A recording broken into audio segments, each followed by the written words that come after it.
I've always heard people say that the mountains have a way of getting inside your head. I used to think it was just an old hiker's tale, until we found ourselves stranded on Coldwater Peak. It wasn't just the freezing wind that ate at our minds, it was something far worse, something I still can't explain. But I'll try, if only to warn anyone thinking about heading up there. My name's Mark, and it was supposed to be just another trip. Nothing crazy, just me and 4 others. Tom, Sarah, Evan, and Julia. We were experienced hikers, sure, but Coldwater Peak wasn't Everest. It was a 3-day trip, tops. We'd done much worse, much higher. We didn't anticipate the storm. Hell, the forecast said nothing about it. But that storm, it was like the mountain wanted us trapped there. It started on day 2. The snow came first, just a light dusting, something that would have passed if the winds hadn't picked up. By the time we realized it wasn't going to stop, it was too late to head back, and by then, we were already too high. Should we turn back? Sarah asked, biting her lip. She was always the cautious one, but in that moment, her voice was more than cautious. It was scared. We're closer to the top than the bottom, Tom said, brushing off the concern with a wave. Tom was always like that. Always had to push, had to be the one to keep going. Evan nodded, agreeing with him. If we make it to the peak, there's a cabin up there. We can ride out the storm. Better than wandering down blind. Julia, the quiet one, didn't say anything. She just kept looking up at the swirling sky as if the mountain was watching us. So we pressed on, the wind screaming through the trees, the cold biting at our faces like tiny needles. Every breath felt like inhaling glass. The trail, which had once been clear, was now hidden beneath inches of fresh snow. It was like walking through a dream, everything muted and blurry. By the time we reached the top, the storm had fully hit. The snow wasn't falling anymore. It was pouring, and the wind was like something alive, pushing us back every step we took. But we made it. We found the cabin. It was old, abandoned, but it had walls, a roof, and a fireplace. We thought we'd found salvation. That first night, we huddled together, the fire barely warming the room. Outside, the wind howled like a wolf, rattling the windows, the walls, everything. Inside, the silence between us felt just as loud. We'll wait it out, Tom said, more to himself than anyone. Storms like this can't last forever. They can last long enough, Sarah muttered, her face pale. She wouldn't look at any of us. I think she already knew something wasn't right. But no one listened to her. The next morning, the storm hadn't stopped. The snow had piled up so high outside the door that we couldn't even open it. We were trapped. That was when the whispers started. Not actual voices, but the doubt, the paranoia. We were stuck there with no way down, and the food we had with us wasn't going to last forever. We had some protein bars, dried meat, trail mix, enough for a day or 2. Maybe 3 if we rationed, but that wasn't what scared us. It was the cold. We couldn't stay warm. Even with the fire going, the cold seeped into our bones. It was like it was alive, like the mountain was punishing us for being there. I started noticing things, small things at first. Julia had a way of staring at the fire too long, like she was lost in it. Evan kept pacing, muttering under his breath. Sarah stayed curled in a ball, trembling, as if she was colder than the rest of us. Tom kept saying, "We'll be fine.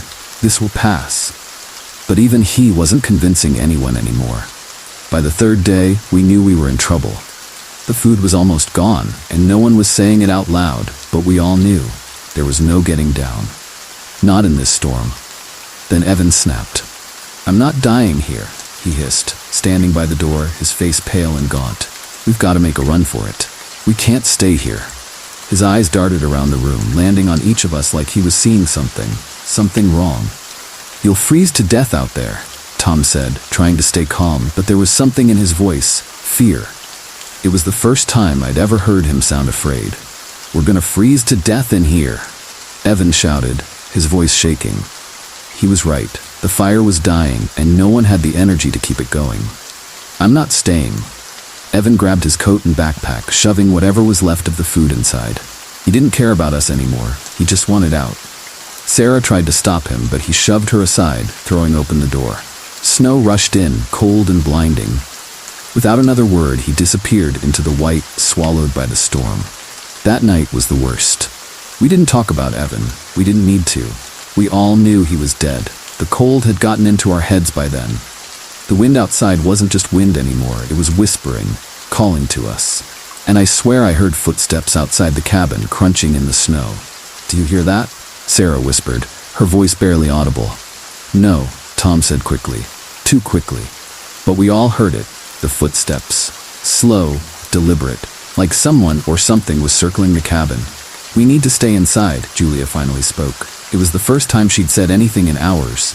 "The mountain, it doesn't want us here." Tom scoffed. "Don't start that shit, it's just a storm." But Julia shook her head. "No, it's not." That night, the footsteps didn't stop.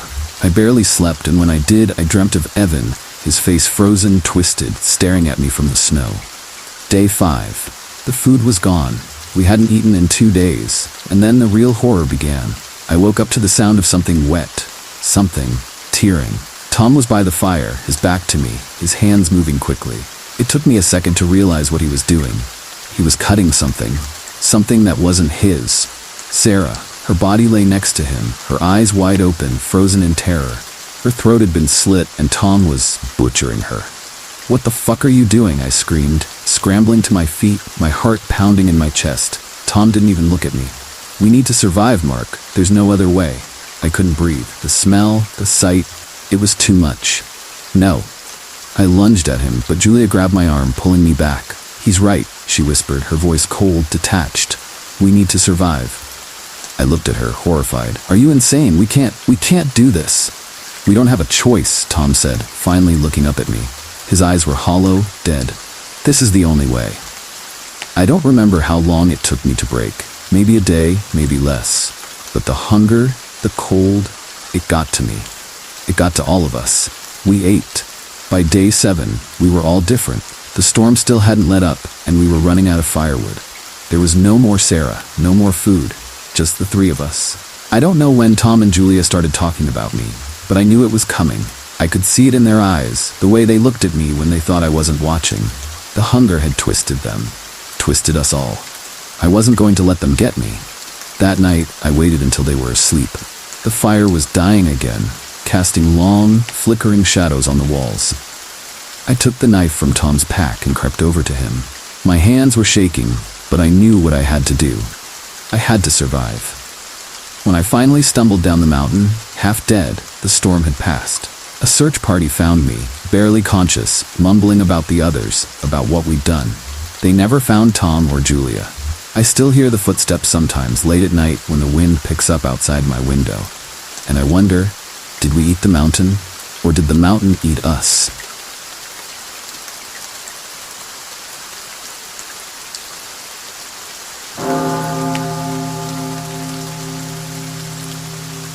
I've been climbing mountains for nearly a decade now, and if there's one thing I've learned, it's that they can kill you in ways you'd never imagine.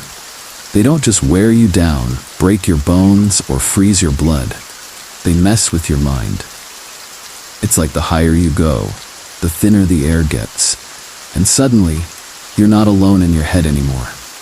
But nothing I'd faced on any climb could have prepared me for what happened on Thunder Ridge. I went up that mountain solo, planning on a quick 3-day ascent, but I ended up running for my life. And believe me, when the mountain itself isn't what's trying to kill you, things get much worse. It was supposed to be simple. Thunder Ridge wasn't even the most challenging climb I'd done. I'd taken on more dangerous peaks, both here in the States and overseas. But Thunder Ridge had this reputation. People said weird things happened up there. Hikers went missing, bodies were never found. Stuff like that was always chalked up to the terrain, the weather, or inexperienced climbers getting in over their heads. I wasn't worried. I packed light, like I always do, aiming to reach the summit and back before the weekend ended. It was early fall, and the air was crisp but not unbearable. The first day of the climb was perfect. Clear skies, steady wind, and the kind of peaceful solitude that only comes when you're miles away from anyone else. Just me, my gear, and the mountain. By the second day, I'd reached the middle ridge. I could see the summit from there, a jagged crown of rock looming above me. I set up camp near a rocky outcrop, figuring I'd rest a few hours, then push for the peak in the morning. That's when I saw it. Smoke. At first I thought it was a campfire, but something about it was off. The smoke was too thick, too dark. It didn't rise lazily into the sky like you'd expect from a casual campsite. It billowed, heavy and churning, like it was trying to escape the earth itself. Curiosity got the better of me.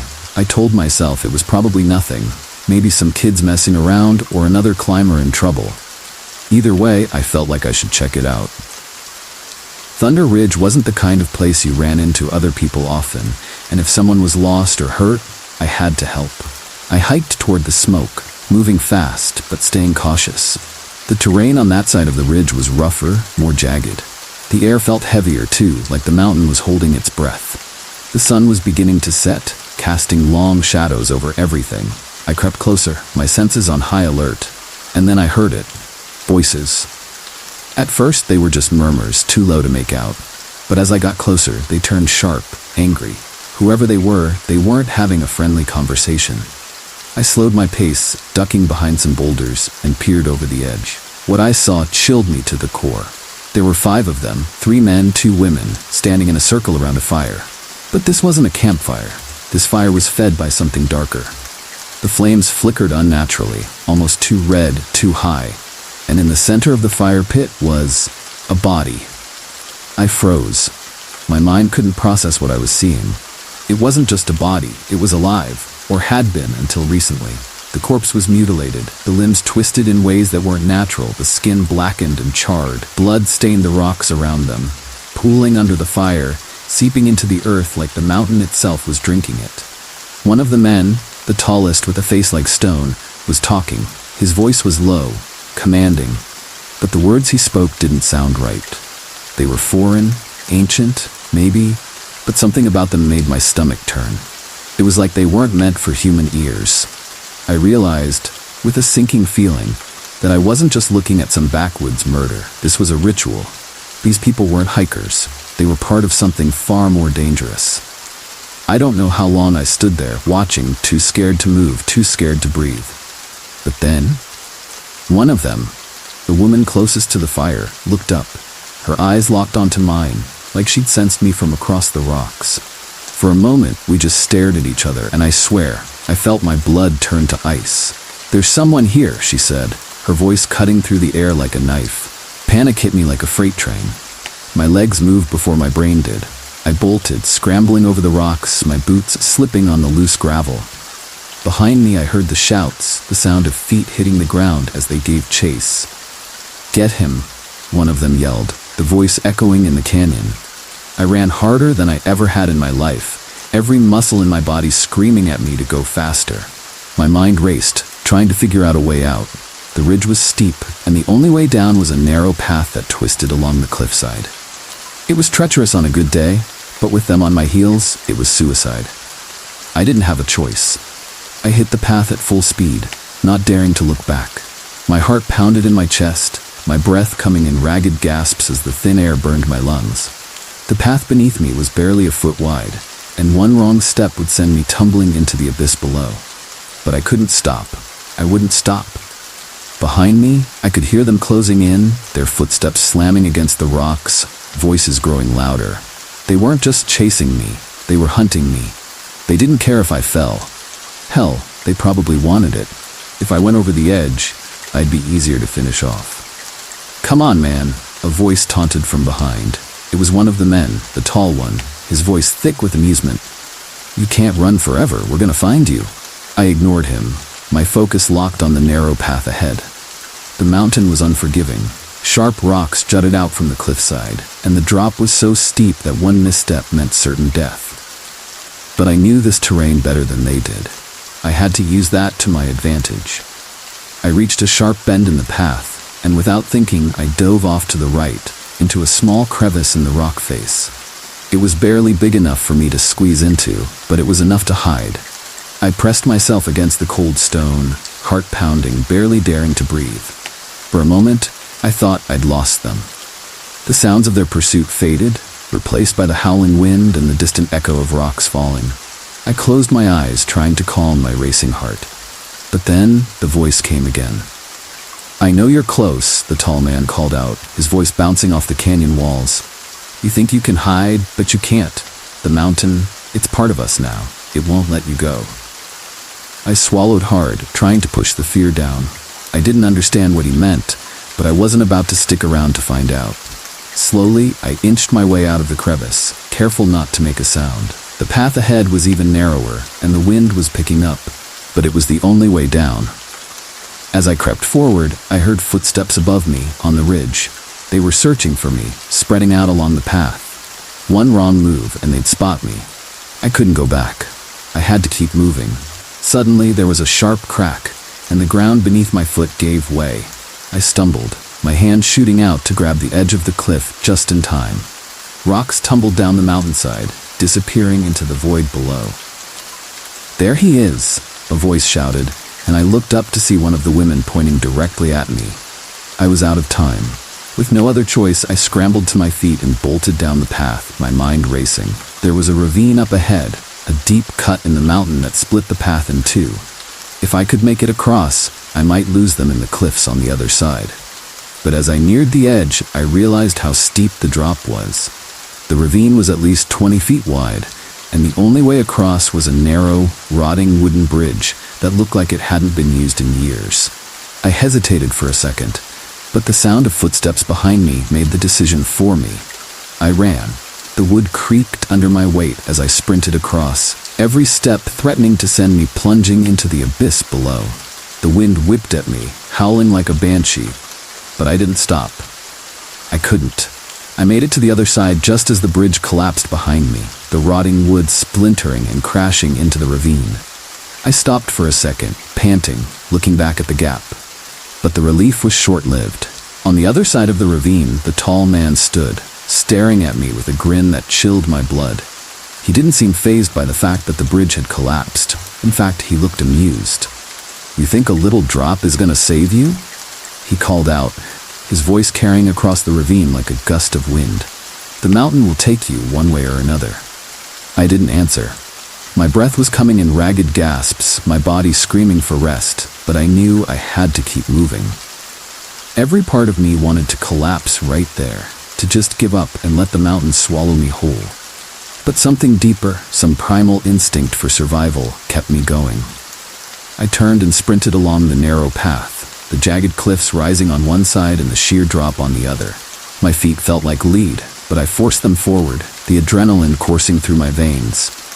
Behind me I could still hear them. Footsteps, shouts, and the eerie calm of that man's voice cutting through it all like a blade. The terrain became steeper, more dangerous. The path began to thin, narrowing until it was little more than a ribbon of rock clinging to the side of the mountain. I slowed my pace, carefully navigating the sharp turns and loose gravel. One wrong step here, and I'd tumble hundreds of feet into the void below. The wind was fierce now, whipping at me with icy fingers, threatening to push me off balance. I pressed myself closer to the rock wall, my hands brushing against its cold, rough surface as I inched forward. And then ahead of me, I saw it. An opening. A cave, barely visible in the twilight, hidden among the rocks. It wasn't much, but it was shelter. If I could make it there, maybe I could buy myself some time. I pushed forward, forcing my legs to move faster, despite the burn in my muscles. The entrance to the cave was small, barely big enough for me to squeeze through, but I didn't care. I dove inside, scrambling over the rocks, my hands shaking as I collapsed onto the cold stone floor. For a few moments, I just lay there, my chest heaving, my body shaking with exhaustion. Outside, the wind howled, carrying with it the faint echoes of my pursuers. I could still hear them. Farther away now, but searching, always searching.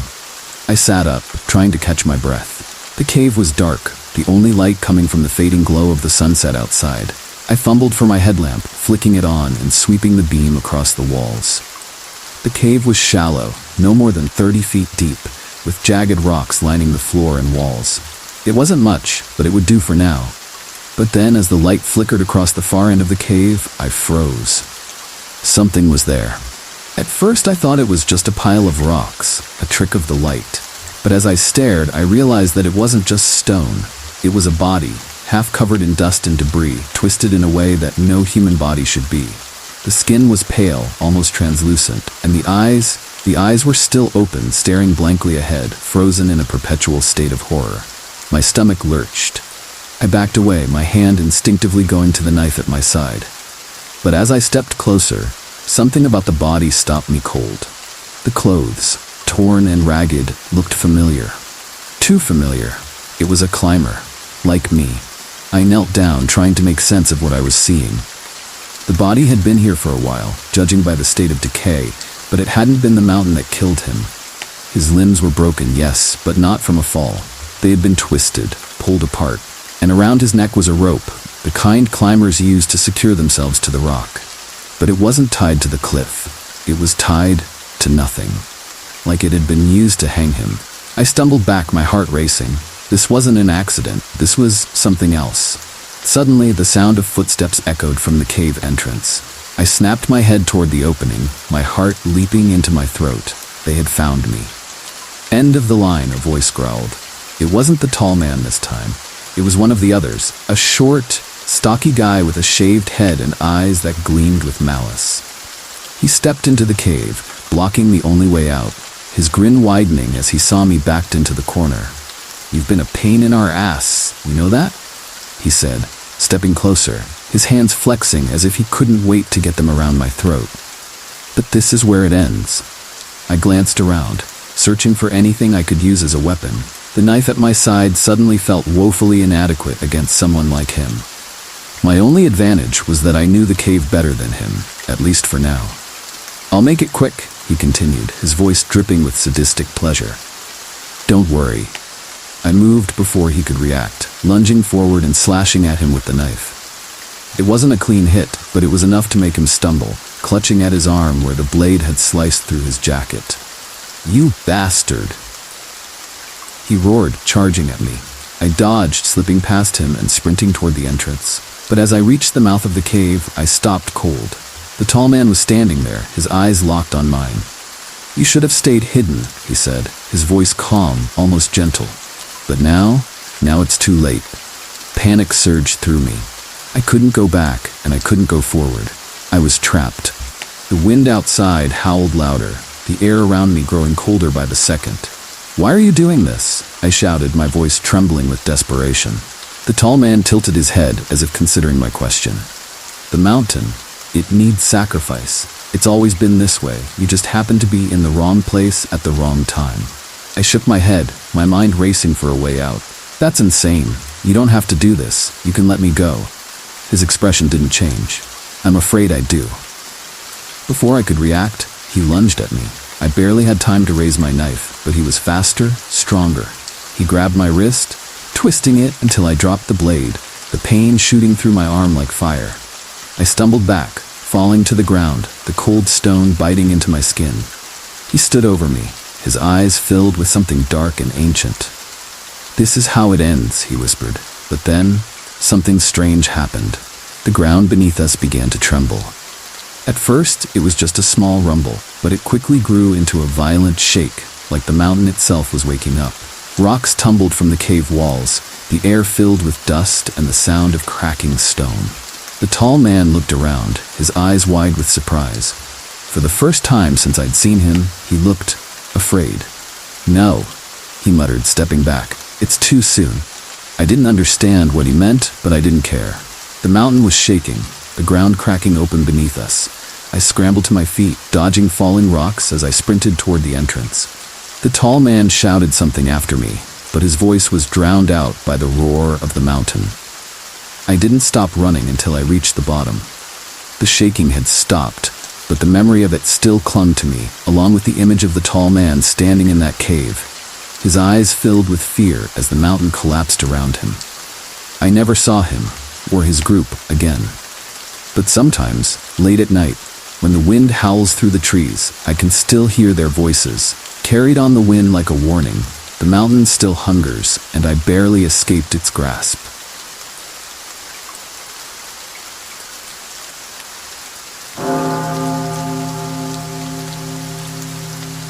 I had climbed many mountains, but none like Winter Peak. The ridge was known for its fierce storms and unforgiving terrain, but it wasn't the mountain that scared me. It was what we found at the top. It was supposed to be a straightforward ascent with a group of experienced climbers, but things went sideways fast. And when they did, I learned that some horrors are born from the cold, not the climb. We set out early in the morning, a group of 5. Myself, Sarah, Tom, Jack, and Emily. We were seasoned climbers, each of us confident in our skills. Winter Peak had always been on our bucket list, and this year we were finally making the attempt. The first day was smooth, the weather was clear, and the snow was light. We made good progress, reaching our base camp by dusk. The night was calm, the stars bright above us, and for a moment we forgot the danger that lay ahead. But as the second day dawned, the sky turned ominously gray. The wind picked up, and a storm rolled in faster than we'd anticipated. We were caught off guard, and before long, the snow was coming down in sheets, turning the mountain into a white blur. Visibility dropped to nothing, and the temperature plummeted. "All right, everyone, stay close," I called out, trying to keep the group together as we struggled through the blizzard. "We need to find shelter." It was hard to hear anything over the howling wind, but I could see Sarah's face, her eyes wide with fear. She was usually the most level-headed of us all, but the storm had her rattled. We pushed on, searching for any kind of refuge from the storm. Hours seemed to stretch into eternity, and exhaustion began to set in. We stumbled upon a narrow crevice in the mountain, barely wide enough for all of us to squeeze in. We huddled together, trying to stay warm, the wind howling like a beast outside. "I can't take this," Emily said, her voice trembling. "We need to get out of here." "No, we stay put," I said firmly. "It's too dangerous out there. We wait until the storm passes." But as the hours dragged on, we heard something that made our blood run cold. A faint, distant sound. It was like something, was crying out. The sound was muffled by the storm, but it was unmistakable. The storm didn't let up, but we had no choice. We had to investigate. With heavy hearts and clumsy limbs, we pushed our way out of the crevice and into the storm once more. The wind was relentless, and the snow seemed to blind us. We followed the sound, our instincts telling us that there was something, or someone, out here that needed help. As we trudged through the snow, we came upon a small, makeshift camp. It was barely more than a few tents and a fire pit. The people there were unlike any we'd expected. They looked gaunt, their eyes hollow and sunken, their clothes torn and stained. "What happened here?" Tom asked, his voice barely audible over the wind. One of them, a tall man with a beard frozen to his face, stepped forward. "You shouldn't be here," he said, his voice rough and hoarse. "It's not safe." "We heard someone crying," Sarah said, her voice cracking. "We thought you needed help." The man looked at us with cold, dead eyes. "Help won't come, not here." I noticed a pile of belongings next to the fire pit, items that looked eerily similar to what we had. "Where did you get these?" I asked. He didn't answer, his gaze shifting to the others. There were 3 more people, all looking equally worn and desperate. We tried to offer them some of our supplies, but they refused. The tall man, who introduced himself as Eric, told us to leave before it was too late. The rest of his group echoed his sentiment, their eyes darting nervously as if expecting something terrible to happen at any moment. Against my better judgment, we decided to stay and help. We set up our tents near theirs, hoping that by sharing our supplies, we could ease their suffering. But as night fell, the atmosphere grew more unsettling. The howling wind outside was the only sound, but inside the camp, an uneasy silence hung over us. I woke up in the middle of the night to the sound of muffled voices. I unzipped my tent and stepped outside, the cold air hitting me like a slap. The other camp was dark, the fire long extinguished. I saw Eric and one of the women, a frail figure named Laura, standing by a pile of snow-covered objects. They were whispering urgently, their voices low and harsh. I tried to listen but couldn't make out what they were saying. I was about to retreat back into my tent when I saw something that made my blood run cold. Laura was holding a blood-stained knife, and Eric had what looked like a torn piece of fabric from a familiar jacket. I froze, my mind racing. Had they done something to the climbers who were missing? Were they responsible for the cries we'd heard? The next morning, we found a disturbing scene. The supplies we'd given them were gone, and their camp was in disarray. Eric and the others had disappeared, leaving only the broken remains of their gear behind. The sky was still overcast, and the wind howled like a warning. "We need to get out of here," I said, my voice grim. "Something's not right." But as we packed up, we found that our equipment was missing too. We were stranded without food, water, or gear. The only option was to follow the trail left by Eric and his group. We followed the trail, our spirits sinking with each step. The snow-covered path led us to a hidden cave, partially obscured by ice and rock. We entered cautiously, the darkness inside a stark contrast to the bright snow outside. Inside the cave, we found what we had feared, the remnants of a gruesome scene. There were bones scattered around, remnants of clothing, and the unmistakable stench of decay. In the corner of the cave, there was a makeshift altar, crudely constructed with rocks and sticks, and covered in bloodstains. The air was thick with an oppressive energy, as if the cave itself was alive with malevolence. "This is what they were doing," Emily said, her voice trembling. They were performing some kind of ritual. "It's worse than that," Sarah said, her eyes wide with horror. "They were killing people to survive." The realization hit us hard. Eric and his group weren't just survivors. They were predators. They had turned to cannibalism, performing dark rituals to appease whatever was haunting Winter Peak. "They're coming," a voice whispered behind us. We spun around to see Laura standing in the entrance of the cave, her eyes wild and frantic. "You shouldn't have come here," she said, her voice carrying a hint of hysteria. "Now you're part of the sacrifice." Before we could react, Eric and the others emerged from the shadows, their faces painted with strange symbols and their eyes glowing with a feverish light. "We knew you wouldn't leave," Eric said, his voice cold. "The mountain needs more." Panic surged through us. We had no way to defend ourselves against these people, and the cave offered no escape. We tried to fight, but their strength was unnerving. They were relentless, driven by a hunger that went beyond mere survival. In the chaos, Tom and Jack were separated from the rest of us. I could hear their cries as they were dragged away, their fate sealed by the savage group. Emily and Sarah and I fought desperately, trying to hold them off, but we were outnumbered. I grabbed a loose rock and swung it at Eric, knocking him back. In the confusion, we managed to escape the cave and ran into the storm, but we were disoriented and weak. The storm had picked up again, the wind howling with an eerie intensity. We stumbled through the snow, our clothes soaked and our bodies freezing. The snow was blinding, and the howling wind seemed to carry whispers of the people we had left behind. Hours later, we collapsed near a rocky outcrop, our strength nearly gone. We huddled together, trying to stay warm, our breaths coming in ragged gasps. "Why are they doing this?" Sarah asked, her voice barely audible. "Why us?" "It's not just us," I said, my voice heavy with despair. "It's the mountain. It's alive with something ancient and evil. It preys on those who come here." As the night wore on, the storm showed no sign of letting up. The cold seeped into our bones, and the howling wind seemed to grow louder, more insistent. I could hear the faint sounds of footsteps, as if the mountain itself was calling us back to the cave. Emily and Sarah fell into an uneasy sleep, but I couldn't rest. I kept thinking about Eric and his group, their twisted rituals, and the fate of Tom and Jack. We had to escape, but the mountain seemed to conspire against us. The wind grew colder, and the darkness felt suffocating. The echoes of the cave seemed to merge with the wind, creating a cacophony of whispers and screams. I could almost see the shadows moving among the snow, creeping closer. Just before dawn, the storm finally began to abate. We were exhausted, our strength nearly gone, but we had no choice but to push on. We made our way down the mountain, each step feeling like a battle against the oppressive force of the peak. When we finally reached the base camp, we were barely alive. The mountain had claimed its toll, and the memories of what we had seen would haunt us forever.